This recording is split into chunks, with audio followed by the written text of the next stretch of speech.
ইস খিদা মনি তুই আইসমনি ধাক্কা খালি পরিচয় জানলি ধাক্কা তো দূরের কথা আমার দাঁত দেহ তো আসতিস না। তার মানে তোমার নাম কি? আমার নাম নয়ন, কাজী নয়ন। আলহামদুলিল্লাহ আলহামদুলিল্লাহ। তেমনি চলো 40 দিন চিল্লাই যাই। হুজুর খালি আমারে নিয়েন না হুজুর, আমার একটা ভাই আছে ওরে তুই নেন, ওরে তুই তাই তো আলহামদুলিল্লাহ আরো ভালো হলো। ফোন দাও। আব্দুল হাকিম আব্বা কোয়ানে তুমি একটু ফুলাটের মধ্যে আসতে কটা আগুন আইছে বাপ 3-4টা আগুন আইছে। কি আগুন আছে? চলে আইছি। ব্যস্ত চলে আসো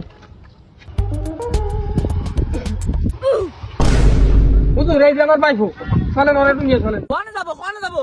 3 চিল্লায় আব্বা, চলো একটু ইমান মজবুত করে আসি দুই বাপ বিটা। আচ্ছা আব্বা চলো, দিনের পথে যাতে হবে, কোনো কথায় কাজ হবে না রে বাবা।